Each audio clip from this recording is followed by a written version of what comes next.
Today I want to go over with you a piece of gear that I never go hiking without, and that is my trekking poles. I thought that you might be interested to know the many benefits of using trekking poles, and I wanted to just quickly show you how to adjust and set your poles, how to hold and grip them, and just how to use them properly. I have here two sets of hiking poles, and the hiking poles vary in prices and styles. This particular set came from Walmart. They were, I think, maybe $20. And then this set we ordered online. They're Hiker Hunger brand. They're my favorite. They're a little bit more expensive. I can't remember right offhand how much, but I'll give you a link in the description box below if you want to check these out. The main differences are the Hiker Hunger brand is a carbon fiber, so it's less weight, and the handles of these two are different. The Walmart brand has a plastic or a rubber handle, and then the Hiker Hunger has a cork handle. Let me tell you why I like the cork handle. Because it's more comfortable to grip and to hold, you're less likely to get blisters. It wicks off the sweat so you don't have sweaty palms slipping around on your handle. And so that's one of the reasons why I really like the cork handle. Now I want to show you how to adjust your pole.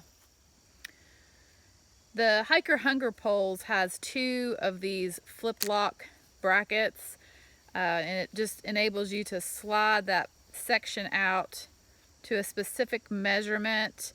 Mine, I always keep it at 120, and then just flip it back and lock it into place. And then the second section, I will slide it to the top of the WWW to just flip it and lock that one in place. It is recommended that when you set the height of your pole that your arm be in a 90-degree angle. But I would say just set the height to what is comfortable for you. This height here is what's comfortable for me. Next, I want to show you how to hold your pole. And that may sound silly, but there really is a proper way to hold a trekking pole. This loop here does have a purpose. It helps you to grip that pole better. You're to take your hand up through that loop and then grip the handle. And as you can see here, that loop is going around the bottom of my thumb here, and it really does just help me to have a better grip. And then if something were to happen and my pole were to fall, it is still connected to me. I also want to explain the different tips and their purposes. So as you can see here, I have a couple different tips and a couple different baskets, and I just want to real quickly give you an explanation of what each of these are and how they are used. So the first thing that I want to explain is the carbon tip here. This is ultra durable. It provides optimal grip on a variety of surfaces such as dirt, grassy and sandy areas, and ice.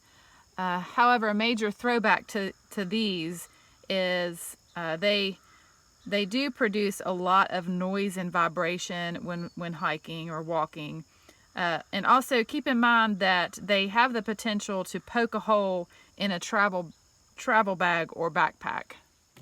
Okay, so the second tip here are these rubber tips, and these are the most used type of tip.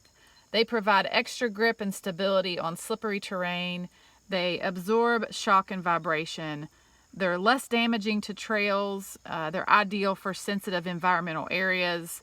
And they offer protection when traveling and storing. As you can see, you just slide them right on the end of your pole. And they also will reduce the sound on the trail while hiking. Okay, the third kind of tip is the rubber feet. And as you can see, it does kind of look like a little boot. It is designed to provide forward propulsion and improve stability. It increases your pace and momentum without losing your balance on trail. It offers an extra grip. It absorbs shock and vibration and can be used on hard surfaces such as paved roads and rocky terrain. Okay, and then you see here that there's these mud baskets. They do serve a purpose. They are ideal when hiking through places with mud or deep grass. They stop you from sinking too deep into the mud, and they also help mud from splashing up onto your clothing. And then finally, you have the snow basket. These provide support and flotation just like snowshoes. They keep the poles from sinking in deep snow. They're much wider than the mud basket. They are specifically designed for terrains with deep snow. Now I want to show you how to walk with your poles. And basically, whatever leg you move forward, the opposite pole will move forward. Just like that. Walking with your poles does take some time to get used to, but once you get into a good rhythm, you'll be surprised at how much it helps you. Now for the benefits of using trekking poles, and the first one is they give you better stability and balance. When you are hiking, many times you're hiking up over roots and rocks, and those trekking poles really do just help you with your balance and your stability as you're navigating through different types of terrain.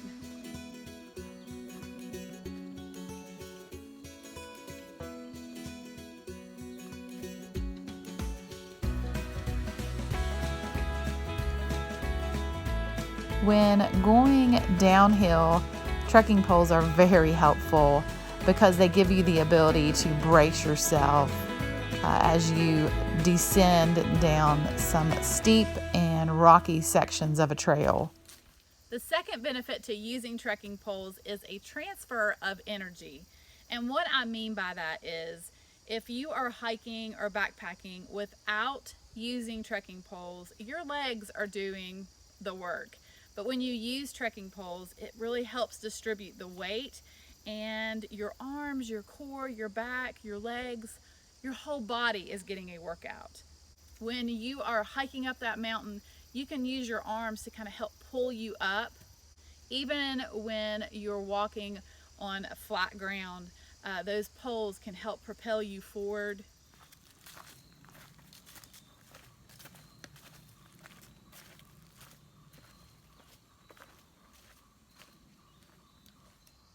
The third benefit of using trekking poles is it helps with your endurance. I know for me, I have noticed that my legs don't get as fatigued as quickly, and I'm able to hike longer. And I don't feel as much pressure on my knees and my ankles and my feet. I think that my arms are doing just as much work as my legs, and that really has helped me a lot, especially when I'm climbing up a mountain.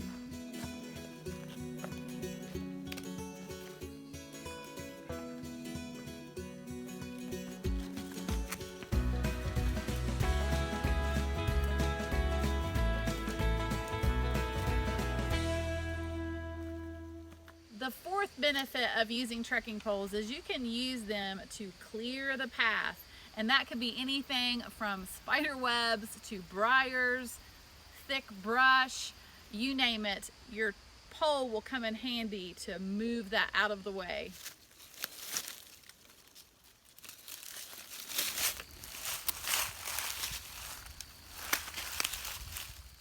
The fifth benefit to using hiking poles is you can use your pole to probe the area. For instance, when you come to a water crossing, you can stick that pole in the water to see how deep it is. You can do the same thing with snow to test how deep or icy the snow is. And also for mud. Mud can be very deceptive. Have you ever stepped in mud and it's swallowed your whole shoe? Well, you can use that pole to kind of see how deep that mud is. So these are the benefits that I have found using trekking poles. Now I know that some of you may know of other benefits.